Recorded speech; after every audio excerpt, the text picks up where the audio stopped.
Sir ఎలా sir ఇప్పుడు 'Hanuman' cinema ఒక చిన్న హీరో సినిమా. అది ఇప్పుడు పెద్ద పెద్ద హీరోలు ఇటు చూసిన 'రామ్ చరణ్', 'ఎన్టీఆర్', మళ్ళీ 'బాహుబలి' అంటే ప్రభాస్, వీళ్ళ కలెక్షన్లు దాటిపోతుంది అని చెప్పేసి అంటున్నారు. ఎంతవరకు కరెక్ట్ అంటారు? కరెక్టే ఇన్ఫర్మేషను. ఎందుకంటే అమెరికాలో ఇప్పటివరకు కలెక్షన్లు దాదాపు 5 మిలియన్ అమెరికన్ డాలర్లు అని చెప్తున్నారు. ఇది ఆల్రెడీ త్రిబుల్-ఆర్ని దాటేసిందని చెప్తున్నారు. ఇటు 'సలార్'ని, 'బాహుబలి 2', 'బాహుబలి ద కన్క్లూజన్' దాన్ని కూడా దాటేస్తుంది త్వరలోని. ఇప్పుడైతే ఆ క్లబ్లో చేరింది. ఇది ఒక సంచలనంగానే చెప్పుకోవచ్చు. ఎందుకంటే ఆల్రెడీ కేజీఎఫ్ కానీ, తర్వాత 'కాంతార' వీటిని కూడా ఇది దాటేస్తుందంటగా చెప్తున్నారు.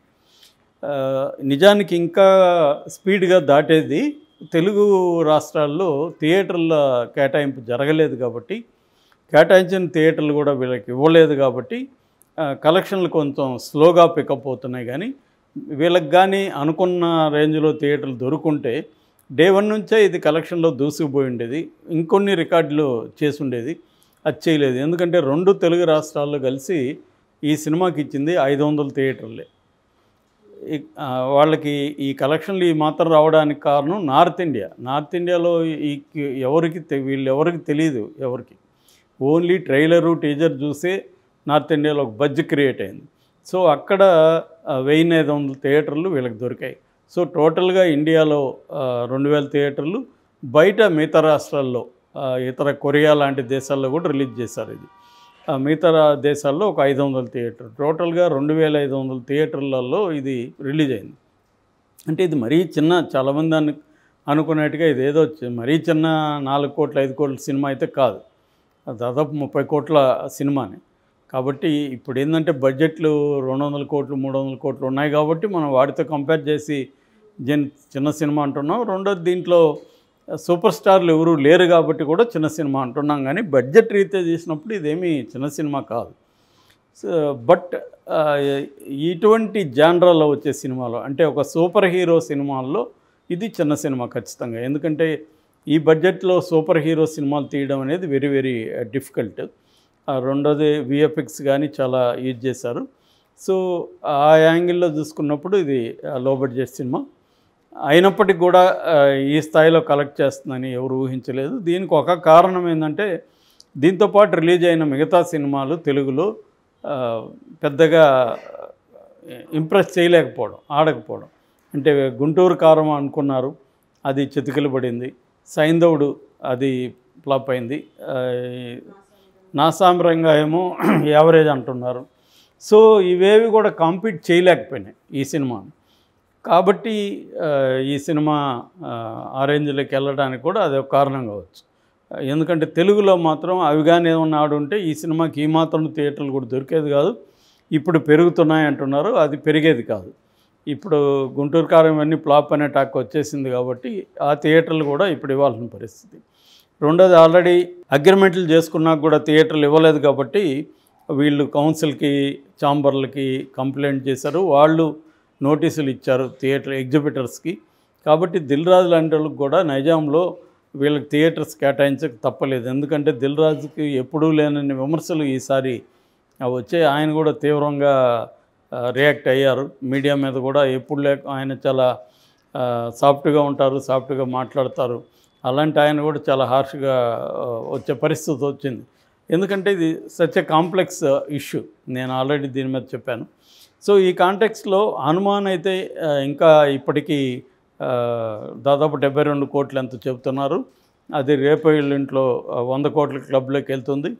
మేబీ 500 కోట్ల క్లబ్లోకి కూడా వెళ్ళొచ్చని ట్రేడ్ పండితులు అంచనా వేస్తున్నారు. ఎందుకంటే నార్త్ ఇండియాలో ఇంకే పెద్ద సినిమా ఇప్పుడు లేదు, ఇమ్మీడియట్గా తెలుగులో కూడా లేదు. కాబట్టి ఇదే బాక్స్ ఆఫీస్ కింగ్గా నిలబడుతుంది. కాబట్టి ఇది 500 కోట్ల, ఒకసారి ఇది ఊపందుకుంటే 500 కోట్ల కూడా పోయే అవకాశం ఉంది. ఎందుకంటే దీనికి నిజానికి వీళ్ళ పబ్లిసిటీతో బడ్జెట్ పెద్దగా క్రియేట్ చేయలేదు. ఓన్లీ మౌత్ టాక్తో వెళ్ళిపోయిందనమాట. పబ్లిసిటీ బడ్జెట్ అంతా కూడా మిగతా సినిమాలకు ఉన్నింది, గుంటూరు కారం లాంటిదని. ఇదేంటంటే ఓన్లీ ట్రైలర్, టీజర్తో ఆకట్టుకునింది. తర్వాత వీళ్ళిద్దరి producer and director Niranjan Reddy and Prashanth Varma వీళ్ళిద్దరు కాన్ఫిడెంట్గా మాట్లాడడం, వీళ్ళిద్దరు ఇది. అట్లాగే హీరో తేజ సజ్జా, వీళ్ళ ఇంటర్వ్యూస్, వీళ్ళ కాన్ఫిడెన్సు. ఆ తర్వాత రామ మందిర ప్రాణ ప్రతిష్టకు ప్రతి టికెట్లో ₹5 పంపిస్తామని చెప్పడం, ఇవన్నీ నార్త్ ఇండియాలో బాగా ఒక బజ్జీని అయితే క్రియేట్ చేశాయి. సో నార్త్ ఇండియాలోనే కలెక్షన్లు కూడా మనకి ఎక్కువగా ఇప్పుడు కనిపిస్తున్నాయి. ఎందుకంటే వాళ్ళకి ఇలాంటి సినిమా ఒకసారి ఎక్కిందంటే ఎలా ఉంటుందో మనం గతంలో నిఖిల్ సినిమా కూడా చూసాం, కార్తికేయ 2 కూడా. సో అది కూడా ఇంతే, అది కూడా చిన్న సినిమాగా బయలుదేరిన సినిమా పెద్ద హిట్ అయిపోయింది నార్త్లో. అంటే నార్త్లో ఏంటంటే రాముడు అంటే ఎంత క్రేజ్ ఉందో మనకు తెలుసు. అట్లాగే రామాయణం బేస్డ్ ఇటువంటి మైథలాజికల్ సినిమాలు అంటారు వీటిని. ఈ మైథలాజికల్ సినిమాలకి నార్త్లో చాలా డిమాండ్ ఉంటుంది.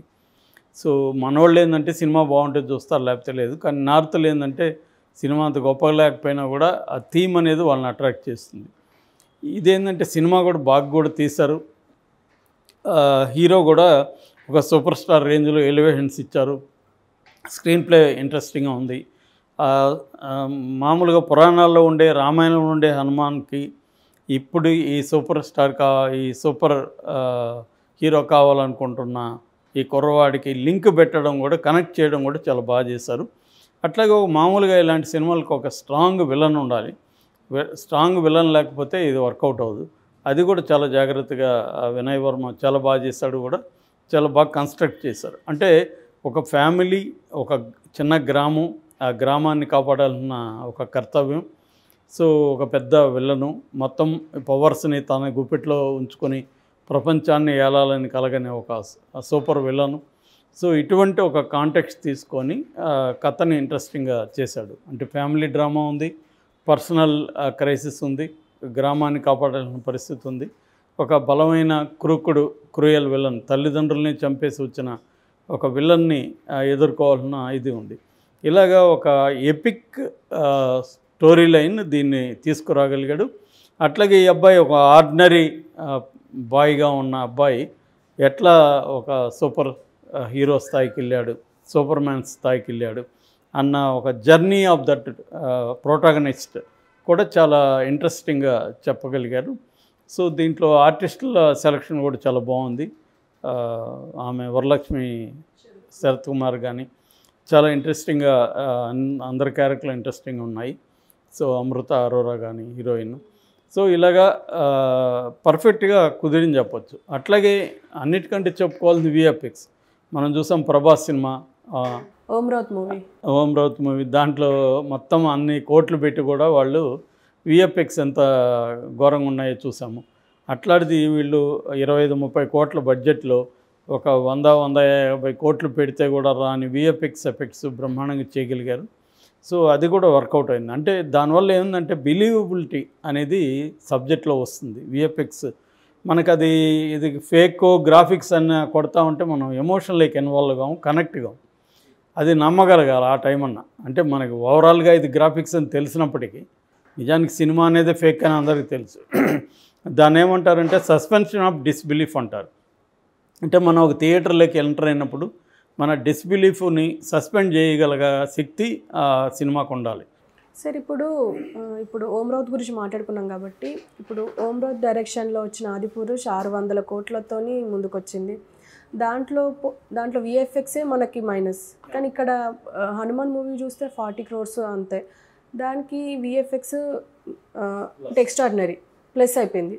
అంటే ఎలా అంటారు, ఇంత డబ్బు పెట్టి కూడా విఎఫ్ఎక్స్లో ఎందుకు మైనస్ అయిపోయింది, ఎందుకు ఫ్లాప్ అయిపోయింది? అంటే విఎఫ్ఎక్స్ అనే ట్రిక్కీ ఇదండి. ఇప్పుడు ఏంటంటే ప్రతి ఒక్కరూ విఎఫ్ఎక్స్ చేసే ప్రతి వీధికి ఒకటి పెట్టేశారు. కానీ దాంట్లో ఎక్స్పర్టైజ్ ఎవరు ఏంటి, దాన్ని కరెక్ట్గా రీసెర్చ్ చేసి చేయించుకోవాలి ఒకటి. రెండోది విఎఫ్ఎక్స్కి టైం ఎక్కువ పడుతుంది. టైం ఎక్కువ ఇస్తే బాగా చేయగలుగుతారు.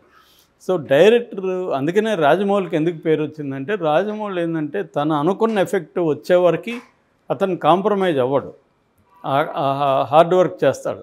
అది ఏ డిపార్ట్మెంట్ నుంచి అయినా, విఎఫ్ఎక్స్ నుంచి కూడా అంతే. అక్కడ అందువల్ల డైరెక్టర్ ఓం రౌత్ ఫెయిల్యూర్ అనే చెప్పాలి. విఎఫ్ఎక్స్ తనకి వచ్చేవరకు అతను చేయాలి. రెండోది అతను ఏంటంటే హాలీవుడ్ సంబంధించిన ఏప్స్ ఉంటాయి కదా, వాటి నమూనా తీసుకున్నాడు. దానివల్ల కూడా పరాయి ఫీలింగ్ వచ్చేసింది. అవి ఎఫెక్టివ్గా కూడా రాలేదు. సో ఇటువంటి అనేక కారణాలు దానికి ఉన్నాయన్నమాట. దీంట్లో ఇతను క్లారిటీ ఉంది, ఇండియన్ కాంటెక్స్ట్లోనే సూపర్ మూవీ తీయాలనుకున్నాడు, దానికి ఇండియన్ బ్యాక్గ్రౌండే పెట్టుకున్నాడు. అంటే ఒక స్పష్టతతో ఈ డైరెక్టరు క్లారిటీతో వెళ్ళినట్టుగా మనకు అర్థమవుతుంది. ఆ డైరెక్టర్ ఏదో కొత్తదనం ఏదో చేయాలని ట్రై చేశాడు, కానీ అది వర్కౌట్ అవ్వలా, కన్ఫ్యూజన్ పెరిగింది.